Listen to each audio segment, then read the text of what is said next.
Oke, jadi kita lanjutkan diskusi kita. Ini sebetulnya akan masuk ke bagian 2, tapi terkait sekali dengan apa yang kita diskusikan ya. Jadi nanti selepas ini sebetulnya kesimbangan akan sedikit banyak kita tinggalkan. Makanya saya bahas sekarang. Saya diskusikan sekarang. Jadi apa yang sudah ingat kalau ada kata-kata KSP? Kesetimbangan kelarutan ya, karena KSP singkatan sebetulnya dari K-nya konstanta, SP itu sebetulnya dari solubility product ya. Jadi produk di sini maksudnya hasil kali ya. Hasil kali solubility itu kelarutan. Jadi sering kali topiknya juga disebut hasil kali kelarutan. Atau yang disebut juga kesetimbangan heterogen ya, karena akan melibatkan garam yang tidak larut di dalam fasa padatnya dan larutan ion-ionnya dalam fasa larutannya atau cairnya ya. Sering juga disebut ya kesetimbangan garam-garam yang sukar larut, karena yang akan dibicarakan itu tentu saja tetapan kesetimbangan dari garam-garam yang kelarutannya kecil. Kalau kelarutannya besar ya. Nah, kemarin kita sudah lihat kelarutan itu sering diungkapkan dalam apa? Solubility atau kelarutan itu ungkapannya biasanya gram zat terlarut per ya misalnya 100 gram pelarut dan sebagainya. Tapi boleh juga kelarutan itu dinyatakan dalam molar ya, molar atau molaritas zat terlarut, boleh juga. Ya nanti akan kita lihat bahwa KSP itu boleh.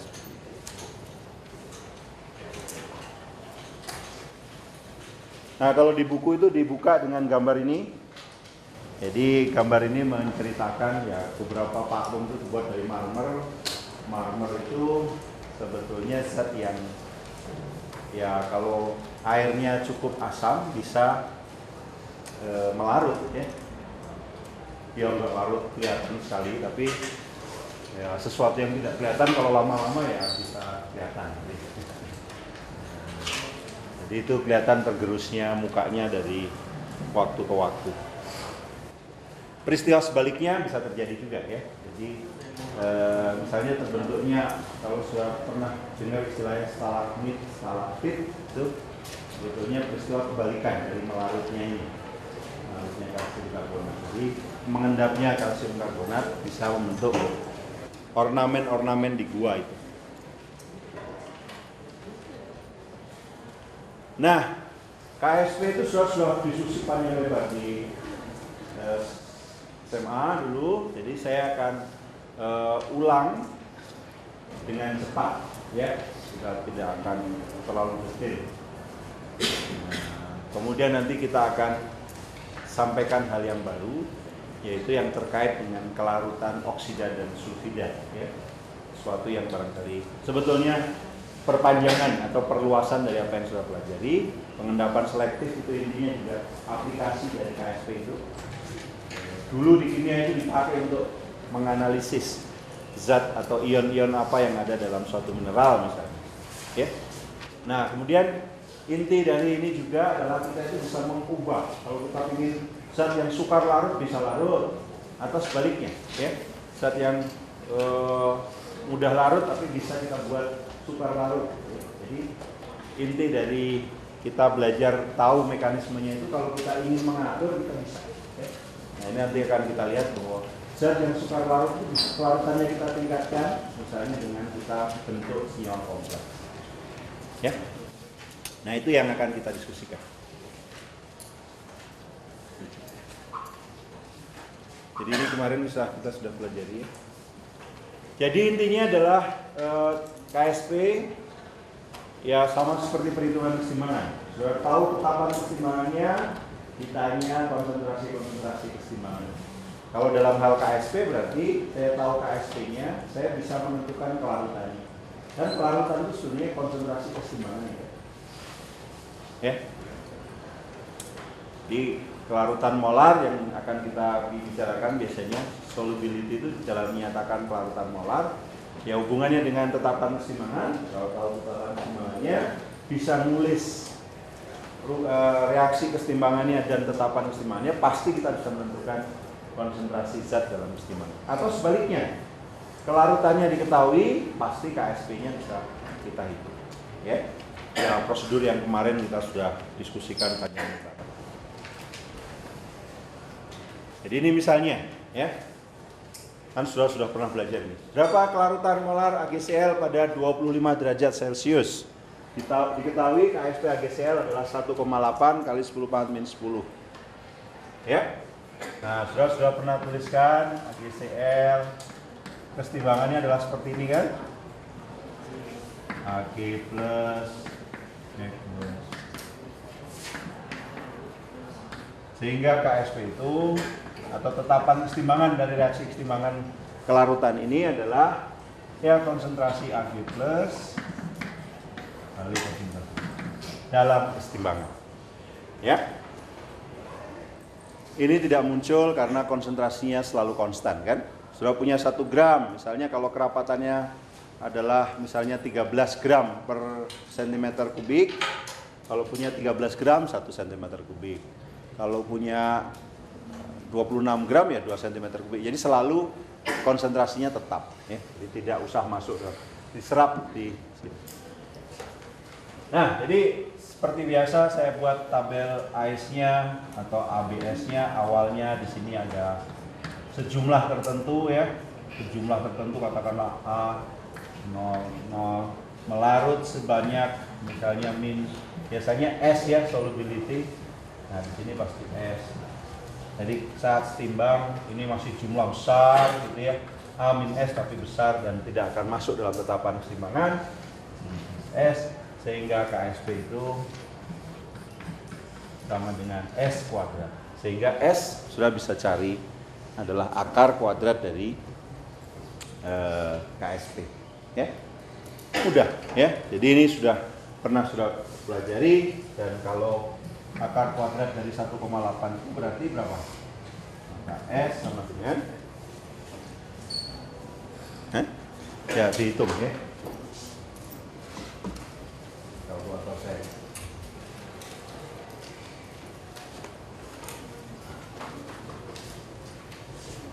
Oh, di sini ada hitungannya ya. Karena saya ini dia.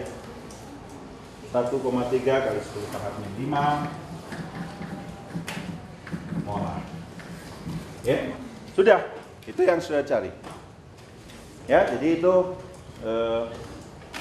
problem yang pernah kita atau pasti sudah pernah selesaikan ya di SMA atau sebagainya. Termasuk problem ini ya. Jadi andaikan saudara punya garam fosfat dilarutkan dalam natrium fosfat. Jadi ini ada ion senama ya kan. Larutannya lebih besar atau lebih kecil? Lebih kecil. Kenapa? Ya karena saya punya, kalau ada natrium fosfat maka garam seperti biasa larut baik dalam air. Oh ini 0,1 molar. Itu maka sebetulnya akan ada dalam larutannya 3Na. Kan? Nah, maunya kita melarutkan garam kalsium fosfat yang sukar larut. Fosfat ini berkeseimbangan larutannya.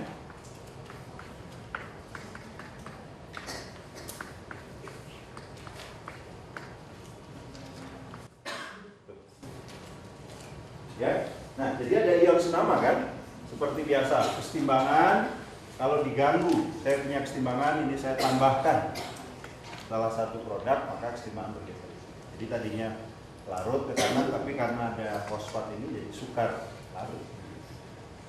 Nah, sudah bisa saja. Misalnya sekarang kalau dalam air dulu, larut berapa banyak? Dalam air kelarutannya berapa akhirnya? Kalau saya tulis tabelnya, akhirnya KSP sama dengan apa kalau dalam air? Untuk garam ini, kalau ini larut sebanyak S, akhirnya dalam setimbang itu akan ada apa saja? Ini sejumlah besar masih ini 3S di sini S, sehingga KSP itu sama dengan 3S pangkat 3 kali ya 2S kuadrat sama dengan 108 S pangkat 5 ya. Ada mengenai matematikanya seperti itu. Saya masih nyari sudah dapat ya. Baik, benar ya, 29 kali 4 ya? 27 ya. Siapa bilang 3 pangkat 3 29? Jadi KSP sama solubility-nya sama dengan ya akar pangkat 5 dari 2,10 pangkat min 29. Gimana cara di kalkulator akar pangkat 5? Pangkat 1/5 ya? Ya sudah tahu lah, tapi diingatkan orangnya lupa. Ya, jadi sudah cari dulu berapa. Nah sekarang kalau dalam natrium fosfat 0,1 molar kan? Jadi sekarang di awal ada berapa? Ini sejumlah besar, jumlah besar ya. Ini ada berapa? 0 awalnya kan? Ini awalnya ada berapa? Kalau di sini 0,1, di sini ya 0,1 juga. Sehingga kalau larut atau berubah sebanyak minus S, maka di sini 3S, ya betul. Di sini plus 3S ya, plus 2S, sehingga setimbangnya itu 3S 0,1 plus 2S, sehingga KSP atau 10 pangkat min 29 itu harus sama dengan 3S kali 0,1 plus 2. Boleh 2S nya saya abaikan? Gimana caranya saya mengecek apa boleh atau tidak? Seperti biasa 400 kali K dibandingkan dengan 0,1, ya kan? Jauh sekali, sehingga tapi ini jangan diabaikan, mau dicari. Kalau kali bagi nggak boleh diabaikan ya, tambah atau kurang dari bilangan awalnya bisa. Jadi ini praktis sama dengan 3S kali 0,1, sehingga S akan didapat. Ini saya sudah hitung di sini 4,2 kali. Oh, ada yang salah? Salah saya ya, ini 3S kuadrat gitu ya. Pangkat 3 kuadrat, sehingga ini berapa nih? 27 S pangkat 3 kali 100 ya. Ya kan? Sehingga S itu dapat itu 4,2 kali 10 pangkat min 10 molar. Di sini dapat berapa tadi, Pak? 1 6 10 pangkat minus 8.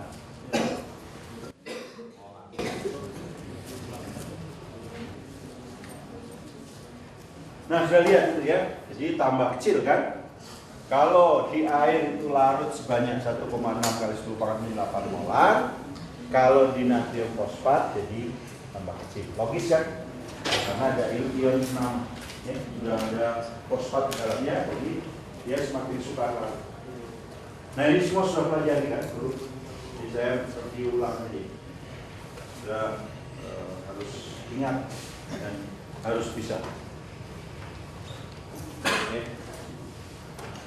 Ada yang lupa atau ada yang mungkin ragu dari apa yang sudah pernah pelajari ya?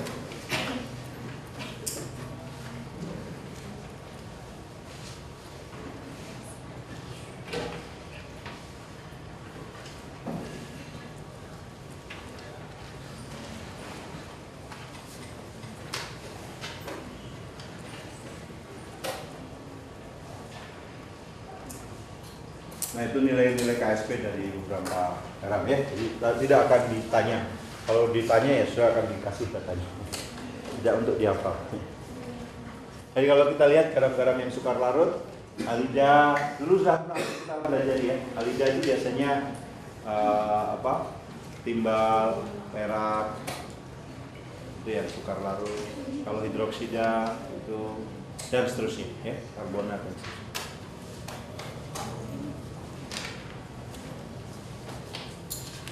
Ini gambar endapan apa? Kalau sudah pernah bilang ya. Nah, agak coklat ini sebenarnya gambarnya. Coklat kemerahan gitu ya. Perak kromat itu endapannya seperti ini. Ups. Kalau ini khas sekali. Pernah pakai itu saya? Apa itu? Endapan apa? Nggak ada yang ingat? Iya, ya ini udah benar. Tapi katiannya apa? KI mah larut tuh. KI dicampur dengan apa menjadi endapan itu? TB. Jadi timbal Indonesia. Ya. Timbal Indonesia itu endapannya warna kuning. Nah kalau itu apa? Yang putih seperti itu biasanya. AgCl gitu ya. Kalau ini, nah, ya, endapan seperti itu. Ini biasanya perak oksida atau perak hidroksida gitu ya. Nah, kemudian ini yang warna-warni dari endapan sulfida ya. Bisa ada yang merah, bisa ada yang kuning dan seterusnya. Ya itu mineral di alam bisa macam-macam warnanya, kadang-kadang bisa dikenali juga dari warna. Baik. Hal selanjutnya yang biasa juga sudah pelajari itu kalau sudah campurkan dua larutan, mengendap atau tidak. Nah itu tahunya dari mana? Sudah campur dua larutan dengan konsentrasi tertentu, campur gitu, terus ditanya, akankah mengendap? Akankah ada sesuatu yang mengendap? Tahunya dari mana? Mengendap atau tidak? Ya patokannya ini kira-kira, ya. Ya, search, hitung saja hasil kali dari kelarutan, hasil kali konsentrasi-konsentrasi ionnya itu lebih besar atau tidak dibandingkan KSP, ya kan? Kalau lebih besar dari KSP, ya akan terbentuk endapan, ya kan? Kalau tidak akan terbentuk endapan. Jadi sama dengan KSP itu belum enggak kan? Kalau pas sama itu tepat. Jadi semua masih melarut. Gitu. Kalau sama, baru setelah lebih besar itu disebut mengendap atau super jenuh ya, lebih dari jenuh itu baru mengendap. Kalau kurang dari KSP disebut apa? Kalau larutan hasil kali ion-ion konsentrasi ion-ionnya kurang dari KSP disebut larutan tidak jenuh, larutan yang belum jenuh atau tidak jenuh. Ya. Nah, jadi contohnya ini misalnya. Akankah terbentuk endapan kalau saya campurkan 20 mili CaCl2 dengan natrium, itu harusnya C2O4 ya, oksalat itu. CO4 nggak ada. Natrium oksalat ya, 20 mili natrium oksalat. Kira-kira endapan yang akan terbentuk apa? Kalau terbentuk endapan yang akan terbentuk apa? Kalsium oksalat, ya kan? Karena natrium klorida kan larut baik dalam air kan? Kalau bereaksi kedua larutan itu mestinya akan membentuk natrium klorida dan kalsium oksalat. Sekali lagi itu yang kedua itu Na2C2O4. Nah, data apa yang harus saya cari kalau begitu? KSP dari kalsium oksalat. Jadi saya harus tahu KSP dari kalsium oksalat. Ya. Karena itu yang akan saya gunakan untuk membandingkan. Lebih besar atau lebih kecil dari nilai konsentrasi saya itu. Nah, itu datanya. Kalsium oksalat itu, nah sekarang jadi benar tulisnya ya, 2,3 kali 10 × 9 kan. Terus apa yang saya bandingkan dengan itu?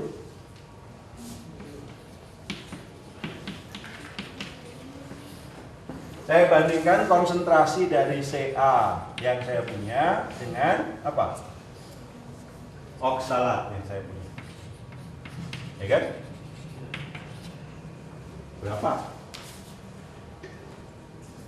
Berapa angka hasil kali ini?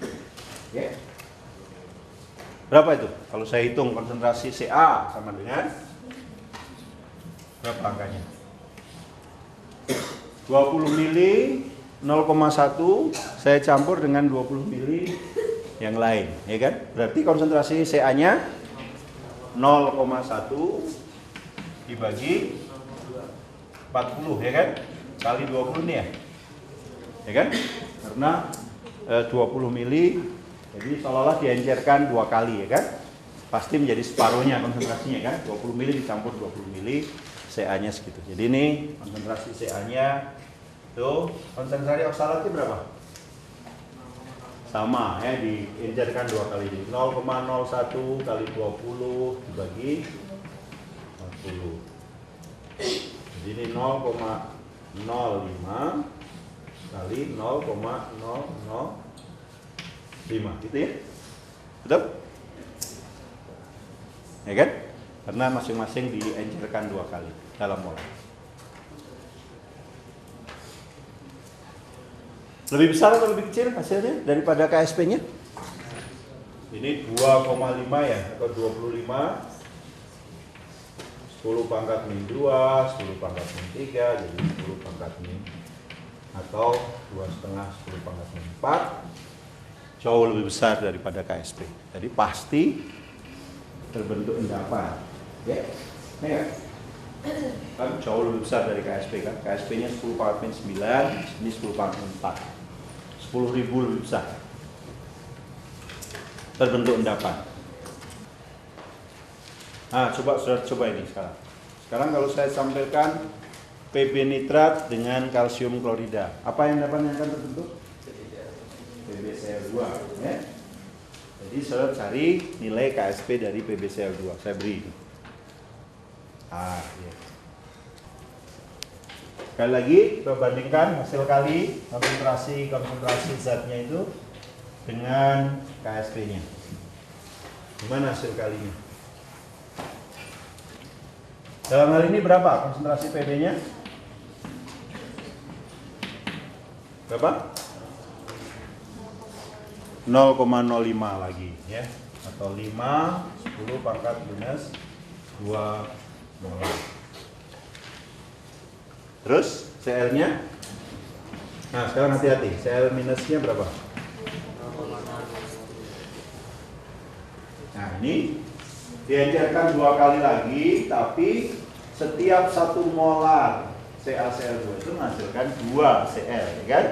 Jadi yang balik ke sini lagi, konsentrasi Cl-nya itu adalah 1 10 pangkat min 3. Walaupun telah diencerkan 2 kali kan, tapi setiap CaCl2 itu menghasilkan 2 mol Cl minus, ya kan? Sehingga ya sama aja dengan konsentrasi awal dari garamnya.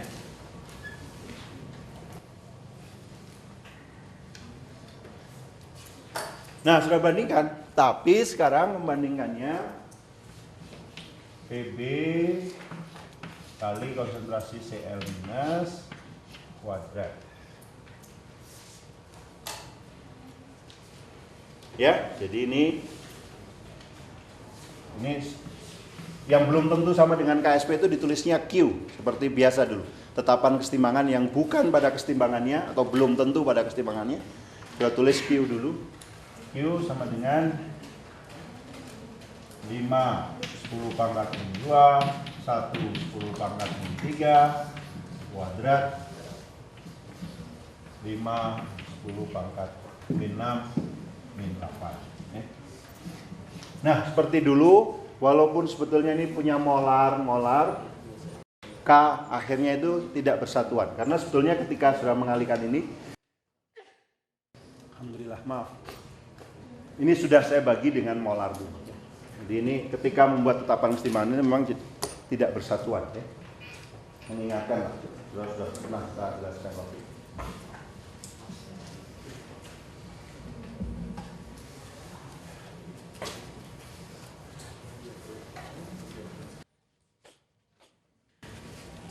Gimana jadinya kesimpulannya?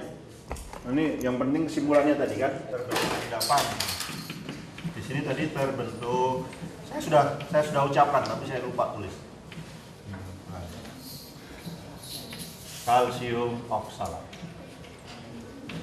Di sini gimana kesimpulannya? Tidak ya, belum lah.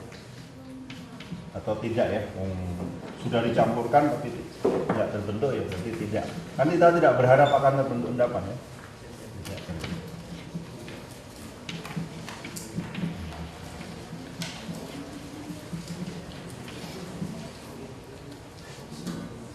Karena yang satu lagi, pasangan satu lagi kalsium nitrat jelas larut ya. Semua nitrat itu larut. Semua nitrat itu larut. Tidak ada kecualian. Jadi kalau paling gampang kalau sudah disuruh buat larutan ion tertentu, cari garam nitrat. Itu pasti larutan dalam airnya, Bang. Ada pertanyaannya? Kenapa tidak 2 Cl minus? Nah, ini bagus saya kira. Ya. Kenapa di sini bukan 2 kali Cl minus kuadrat? Nah, harus hati-hati.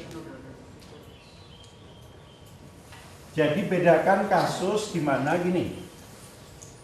Saya punya garam PbCl2. Ya. Terus saya suruh dia berkesetimbangan dengan air. Dengan kasus ini, saya punya memang larutan misalnya KCl dengan KCl kan berarti ada ion Cl minusnya di sini. Dengan saya punya misalnya larutan Pb2+. Saya campur. Jadi seolah-olah sekarang saya punya ion-ionnya, saya campur, saya ditanya mengendap atau tidak. Kalau di sini kan memang pasti kalau ini melarut sejumlah S, di sini Pb-nya S, Cl minusnya pasti 2 kalinya kan. Tapi kalau ini kasusnya tidak harus kan bahwa saya punya larutan Pb-nya itu misalnya di sini 1 molar, di sini saya harus punya 2 molar. Ya terserah saya yang punya larutan. Ya kan? Kalau di sini kasus beda, ya kan? Bukan hasil larutan ini kan yang ditanya di kasus ini. Ya kan? Saya punya larutan ini, saya punya larutan Cl- dengan konsentrasi yang tidak harus stoikiometri sesuai dengan ini kan. Kalau saya sekarang ditanya, kalau saya campur ini malah mengendap atau tidak. Nah itulah perlunya sudah itu bedakan kasusnya, ya, atau lihat betul masalahnya.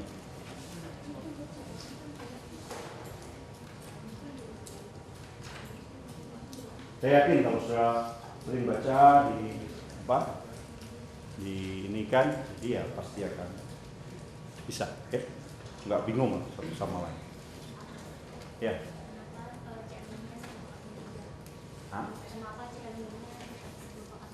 Ya, karena 0,01 molar Cl minusnya sebetulnya berapa molar? Kalau di larutan asalnya 0,002 kan? Ya nggak?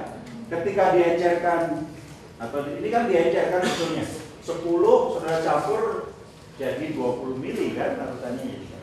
Diencerkan 2 kali kan sebetulnya harusnya jadi 0,005, tapi karena setiap 0,005 CaCl2 ya 2 kalinya.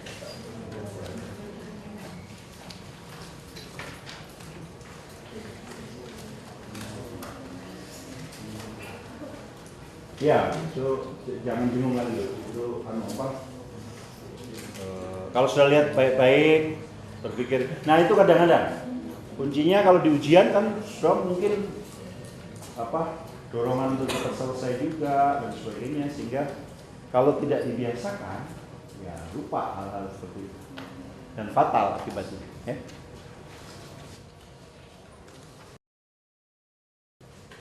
Makanya perlu teliti ya, teliti pelan-pelan kerjanya dan hati-hati, dan itu bisa keluar kalau sudah sering latihan ya.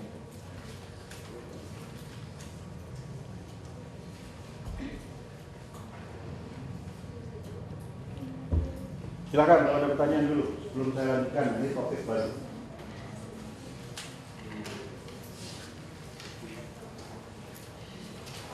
Ya.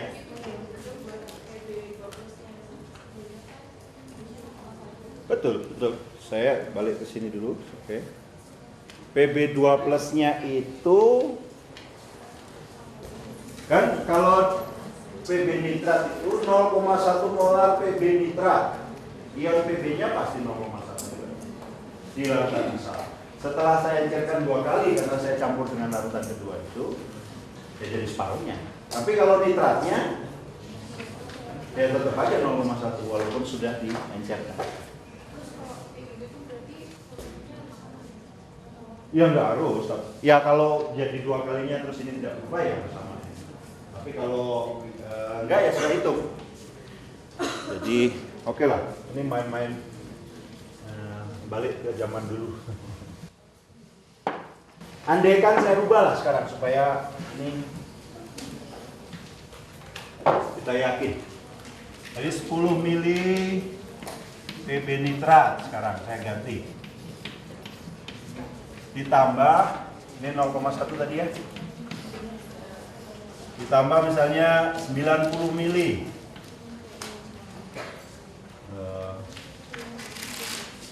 CaCl2. Saya ganti sekarang konsentrasinya 0,1 juga karena tadi tidak terbentuk endapan kan. Akan mengendap tidak? Ya sekarang kan problemnya tadi ngitung konsentrasinya kan, PB2+-nya jadi berapa nih? Setelah saya campur konsentrasi PB2+-nya jadi 10, kalau mau dihitung ya jumlah milimolnya kan 10 ml kali 0,1 molar itu kan jadi milimol dibagi 100 ml balik ke molar lagi, milimol ke mililiter kan molar lagi ya. Nah ini berapa? 0,01 ya, karena ini diencerkan 10 kali kan, 10 mili dijadikan 100 kalau saya campur, jadi diencerkan 10 kali. Tapi sekarang kalau Cl minusnya ya diencerkan berapa kali? 90 jadi 100, diencerkan 10/9 kali ya. Tapi tidak sederhana karena Cl-nya juga sekaligus 2 kali. Tapi paling mudah ya dihitung aja jumlah milimol. Jumlah milimol Cl minusnya berapa? 2 karena ada 2 ion kan, kali 0,1 kali 90 dibagi 100. Jadi ini tadi milimol kan, 0,1 kali 90 itu jumlah milimol CaCl2, jumlah milimol Cl-nya 2 kali jumlah milimol CaCl2 dibagi larutan total akhirnya ya. Nah itu berapa? 0,18 molar. Nah, kalau di sini berarti sekarang terbentuk endapan atau tidak? KFP-nya segitu. Jadi kalau dicari Q-nya itu akhirnya PB, konsentrasi PB saja 0,01 kali 0,18 kuadrat sekarang. Berapa tuh? 1,34 3,24 10 pangkat nggak usah marah gitu aja 10 pangkat limpah kan kalau orang sudah tambah tua ya pendengarannya kurang gitu. Ya nah sekarang kan jauh lebih besar daripada ini ya, lebih besar lah, bukan jauh lah, nggak harus jauh sekali. Jelas ya? Jadi hal-hal yang sudah pernah pelajari lagi, tapi ini lagi. Ya. Pak, itu kan kalau diubah ke mall si CACL2 lebih banyak ketimbang mall PBN 3. Iya. Perlu diperhatikan apa? Nggak masalah. Kan ini namanya mencampurkan. Justru setelah dicampur itu terjadi endapan atau tidak, pertanyaannya nggak masalah. Masalahnya mungkin yang satu jadi lebih mahal karena lebih pekat. Enggak. Kalau dari sisi problemnya ya nggak apa-apa. Kan sudah mencampur boleh. Ada lagi? Ya Mas. Nilai KSP itu punya toleransi nggak? Maksudnya ketika kita hitung terus hasilnya nyerempet dengan nilai KSP itu bisa dianggap nggak menimbulkan endapan gitu atau pasti timbul setelah angka sekian? Iya, jadi saya agak tapi kalau nanti belum menjawab pertanyaan sudah ditanya lagi. Jadi kita sudah tahu KSP itu bergantung pada suhu, ya. Dan ini ya angka yang ditulis itu maksudnya adalah ya kayak sudah belajar di fisika itu ketidakpastian. Jadi kalau angkanya itu ditulis 1,7 kali 10 pangkat min 5 misalnya, ini maksudnya apa sih sebetulnya? Antara 165 sampai 175 kan gitu. Nah mungkin maksud saudara, nggak tahu pertanyaan saudara. Kalau saya ngitung akhirnya Q-nya itu sama dengan 1,6 berapa misalnya? 6 10 pangkat min 5 itu gimana? Ya kan? Dalam kesimpulan tadi terbentuk endapan atau tidak gitu, maksudnya saudara itu. Ya kalau begini kan saya bulatkan jadi 1 desimal supaya cocok dengan harga KSP-nya kan harus saya buatkan 1 desimal. Kayak kesimpulan saudara harus rendah. Tapi kalau 1,64 misalnya 10 pangkat min 5, ya sebetulnya patokan tadi itu Q itu harus benar-benar lebih besar, ya kan? Lebih besar dari KSP. Kalau dia mau mengendap, ini belum lebih besar, ya kan? Ini belum lebih besar kan? Di daerah ketidakpastian kan di sini. Ini strict belum mengendap gitu. Kesimpulan itu. Ya, jadi itu. Tapi sudah lihat angka angka ketidakpastiannya itu. Beberapa kan ada yang 2 desimal kan, 1, sekian misalnya. 10 pangkat sekian. Jadi ya, harus sudah bandingkan dengan desimal yang sudah dapat ya, dibandingkan dengan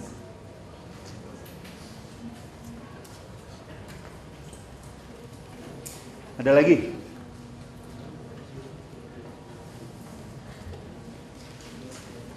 Nah kalau tidak saya sampaikan satu topik lagi. Nah ini terkait dengan yang kita pelajari. Ini baru, sudah mungkin di SMA, saya jelas SMA tidak ngajarin ini ya. Oke. Banyak garam atau ya terutama oksida ya. Oksida bisa kita anggap sebagai garam kalau kita lihat brosetorik ya. Banyak oksida logam itu begini kalau larut dalam air ya. Jadi andaikan seolah-olah oksidanya itu misalnya perak oksida terurai gitu ya menjadi perak dan ion oksidanya. Tapi ion oksida dalam air itu nggak pernah ada. Kenapa waktu itu? Adalah sangat kuat kan, bahasa yang sangat kuat ion oksida itu. Sehingga praktis semua ion oksida itu bereaksi dengan air untuk ya.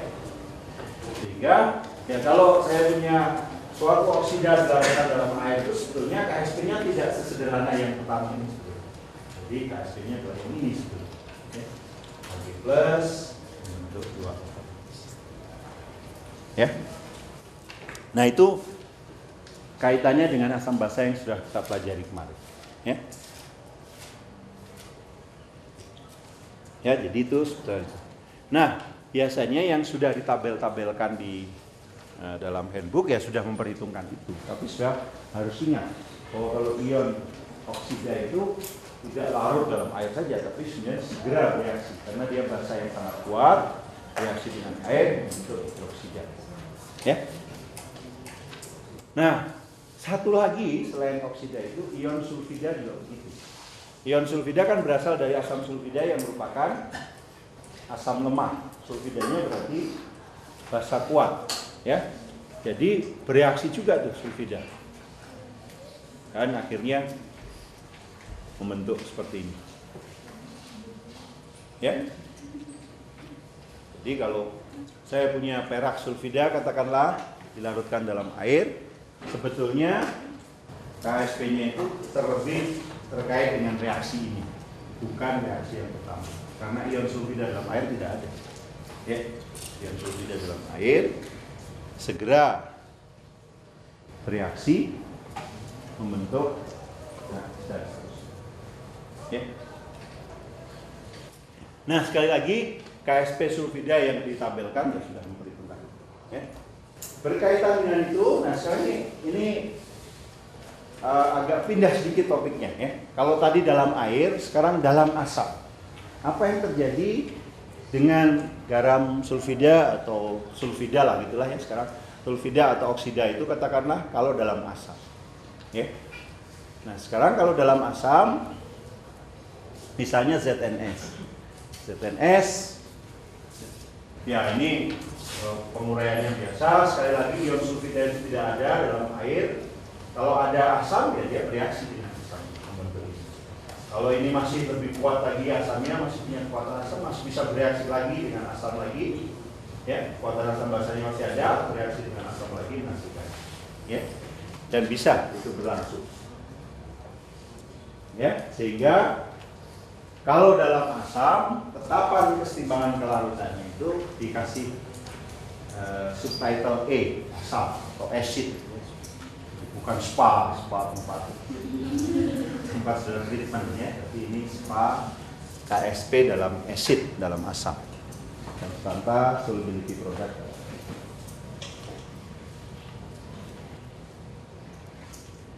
Apa bedanya ini tadi?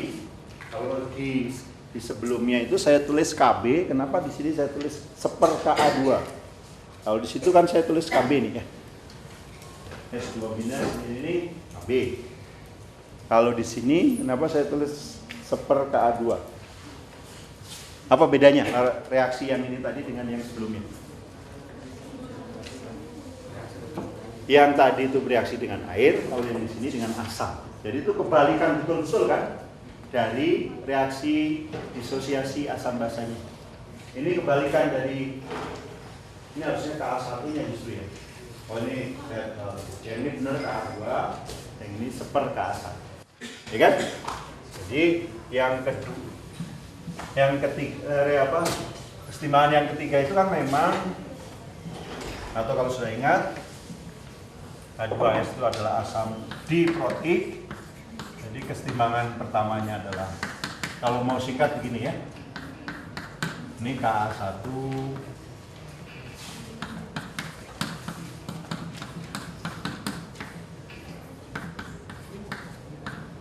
Ka2 ya. Nah ini kalau saya lihat kan kebalikan betul dari dua hal itu adalah kebalikan dari asam.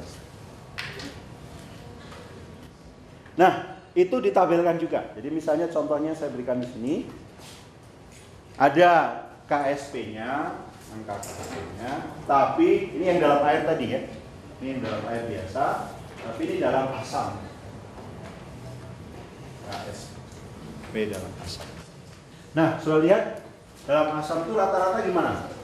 Berapa kali lebih besar kira-kira? Kalau saya perhatikan angkanya itu kira-kira rata-rata berapa kali lebih besar sih kalau dalam asam? Hah?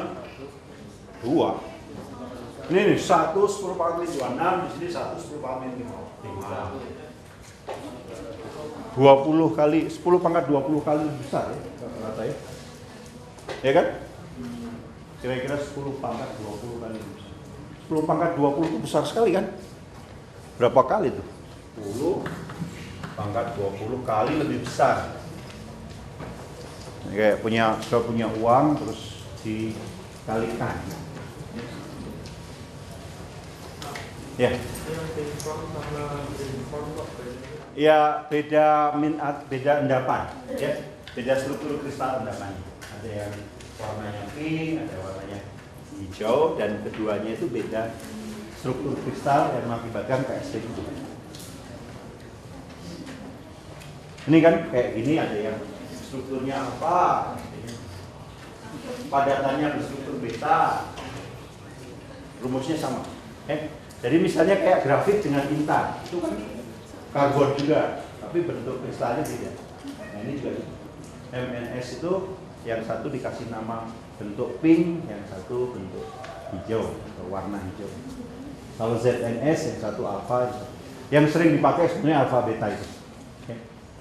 Kecuali kalau namanya sudah belum kenal, kayak misalnya intan dengan grafit gitu ya. Boleh saja disebut saudara alfa karbon, yang satunya beta karbon, tapi yang sudah terkenal intan grafit ngapain disebut alfa beta lagi. Ya, jadi besar sekali dengan di asam itu. Nah, tabel ini yang ingin saya katakan juga di tabel ini adalah beberapa itu bahkan di asam pun masih KSP-nya kecil sekali, ya. Jadi yang di baris atas itu, di bagian atas ini, beberapa itu bahkan di dalam suasana asam pun KSP-nya kan masih kecil kan, kaspanya itu masih kecil, kan? Di dalam suasana asam. Jadi sulfida itu sering disebut sulfida yang tidak larut dalam asam, acid insoluble sulfide, ya. Jadi walaupun sudah dalam larutan asam pun dia itu kelarutannya masih kecil, ya kan? Bandingkan yang di bawah. Yang di bawah itu sekarang apa? Ya memang KSP kalau dalam air kecil, tapi demikian dalam asam ya cukup besar. Jadi dia disebut acid soluble sulfide atau base insoluble. Dalam suasana basah sukar larut sulfida yang bagian bawah itu. Tapi dalam suasana asam dia kelarutannya cukup besar. Ya, jadi sekarang kenal dua jenis sulfida. Sulfida yang mau asam mau basa tetap aja dia susah larut, dengan sulfida yang dalam suasana basah dia sukar larut, tapi kalau dijadikan asam ya cukup besar kelarutannya. Bahkan MNS itu kan besar sekali. MNS. Jadi ya sekali lagi di sini batasnya juga tidak tegas ya, 10 pangkat min 5, bawahnya 2 kali 10 pangkat min 4. Ya untuk keperluan klasifikasi penting ya, kadang-kadang kita taruh aja batas tertentu. Ya sakit hati yang di perbatasan gitu misalnya. Ya kadang-kadang begitu juga, saudara kan nilainya 71,5, kenapa AB bukan A ya?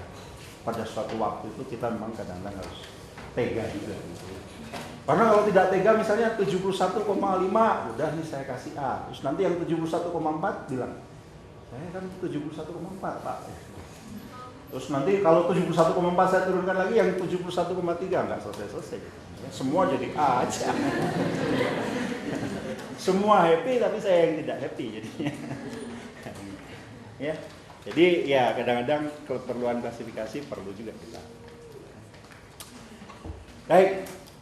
Nah, ini salah satu contohnya yang tadi itu, ya, kita terapkan dalam kasus kita bisa mengendapkan secara selektif istilahnya ini, mengendapkan secara selektif campuran dari suatu ion. Nah, contoh kasus ini. Jadi sudah punya larutan Sn dan Mn, ya. Konsentrasinya keduanya 0,01 molar, Mn-nya 0,01, Sn-nya 0,01. Ya.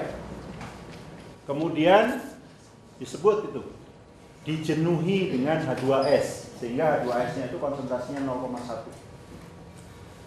Ya. Nah, sekarang ditanya, pada pH berapa itu keduanya itu akan terpisah dengan baik. Ya. Jadi sekali lagi kita kembali ke tadi di sini. Jadi kalau saya tuliskan misalnya tetapan kesetimbangan dalam asam dari ZNS itu akhirnya apa ya? Ungkapan kesetimbangannya K spa dari ZNS itu sama dengan apa? Kalau dilihat dari persamaan itu, ya konsentrasi Zn2 plus H2S dibagi H plus kuadrat. Ya. Nah, jadi sudah lihat memang konsentrasi H2S itu berperan ya di situ. Terus kasus kita tadi saya akan membedakan MNS dengan SNS ya. Jadi saya cari data Kaspa dari MNS, katakanlah yang hijau saja. Yang kelarutannya lebih besar, ya kan? Kecil ya. 3 kali 10 pangkat 7, ya kan? Green. Terus Kaspa dari SNS kan tadi kan dua ion itu yang ada kan? Berapa tuh? 1,5 10 pangkat minggu. Nah, sekarang balik ke problem yang kita punya tadi.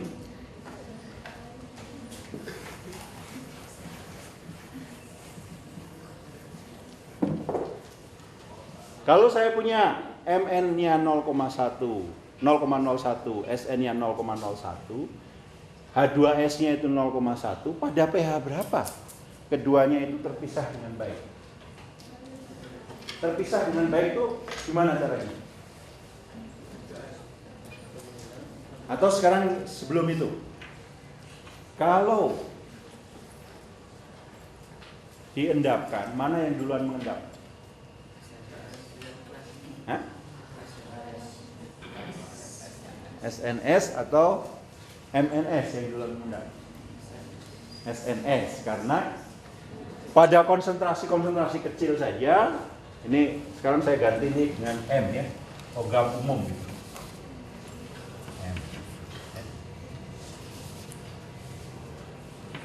M, ya.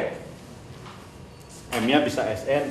Pada konsentrasi kecil saja dia sudah mengendap kan, karena ini KSP-nya kecil. Jadi ini mengendap duluan. Mengendap ya. Jadi saya mau ngitungnya gimana? pH berapa? Itu akan.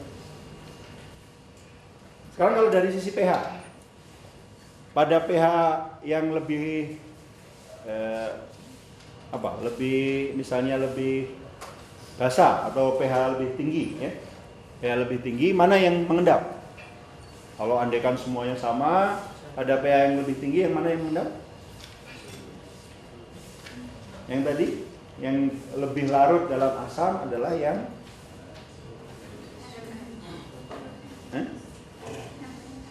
kalau dari sisi pH ini kan. Jadi Mn itu kalau dalam asam dia larut, kalau dalam basa dia tidak larut ya. Jadi ini nanti kalau dibuat pada asam yang tinggi, kira-kira misalnya atau konsentrasi asam pH yang kecil, nanti SN-nya itu MN-nya itu larut, SN-nya yang rendah. Jadi kebayang mungkin pada pH berapa? Mungkin pada pH rendah itu ya sudah buat. Jadi saya hitung gimana nih caranya? Pada pH berapa saya hitung?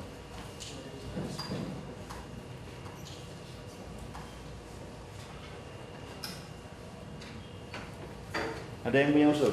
Bagaimana? Saya buat.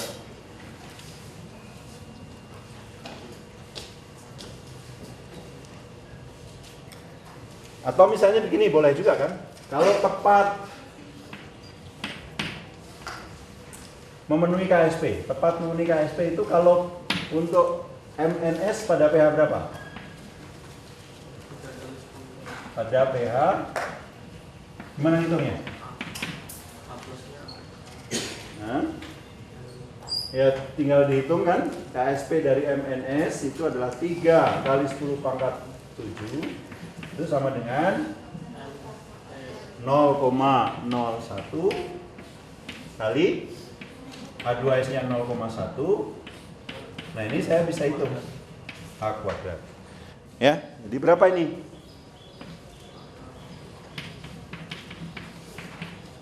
H-nya itu sama dengan akar dari 0,01 kali 0,1 dibagi 3 10 pangkat 7. Berapa tuh?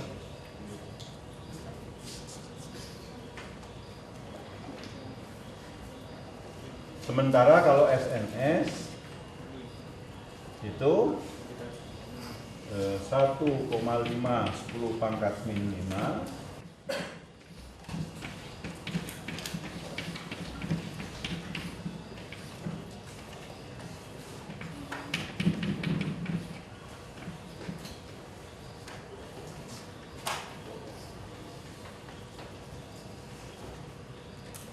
Berapa? Ada yang sudah dapat itu? Itu aja? 5. 5 kali 10 pangkat 3. Mina. Oke. Molar ya. Yang bawah akhirnya H plus sama dengan ini berarti pH-nya berapa? 6, sekian ya? Atau 5? 5,2 pH 5,2. Yang ini akhirnya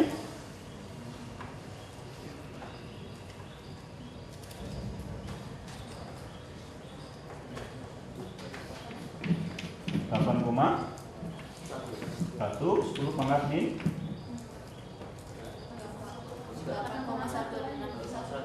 16, oke. 2 berarti 10 pangkat ini 6. 8,2 gitu aja. Jadi pH-nya sangat kecil kan?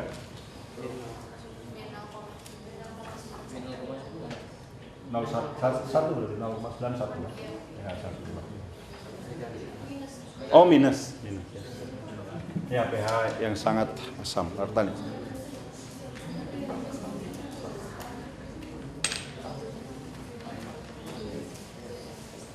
Jadi gimana supaya terpisah dengan sangat baik?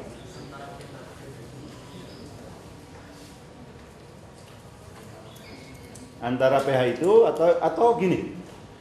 Kalau misalnya pH-nya 0 gitu. Ini sudah mulai mengendap belum?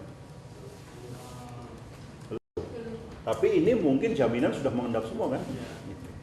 Jadi pokoknya jangan sampai pH-nya lebih kecil dari -1. Ya kan? Sekali sama dengan -1, ini akan segera mulai mengendap kan gitu. Tapi yang ini sudah mengendap sempurna. Jadi paling baik tentu saja kalau mau meyakinkan ya tepat SNS itu mau mengendap tapi jangan sampai mengendap, pasti jaminan yang ini sudah mengendap semua. Ya enggak? Gitu. Jadi dengan mengatur begitu, pasti praktis sebetulnya pH 1 saja sudah, yang ini sudah mengendap semua, yang ini belum kan gitu. Belum akan ini ada yang mengendap. Jadi nanti akan terpisah kan, Mn-nya nanti jadi mengendap, Sn-nya masih tetap lalu. Ya. Yang membuat suasana asal itu sesuai dengan yang membuat suasana asal kan itu pH-nya macam-macam. Kita udah ada 2 S-nya itu membuat suasana asal itu. Ya bisa kita buat dari lain, dari apa? Bagaimana kita menjamin pH-nya tetap? Yang pertama mengatur pH dari luar itu gimana? Tadi ya. Ya pakai asam kalau kita mau asamkan ya.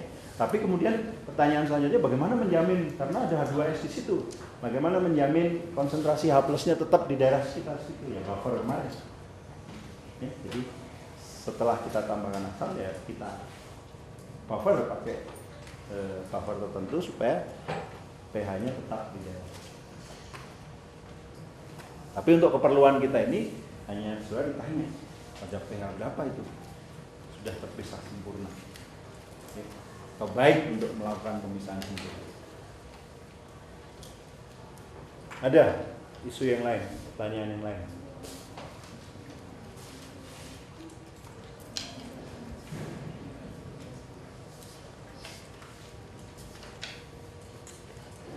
Baik ya, jadi ini karena masuk topik ujian berikutnya juga, saya tidak akan terlalu cepat-cepat juga dulu ya. Ini sudah pelajari lagi nanti ya pelan-pelan.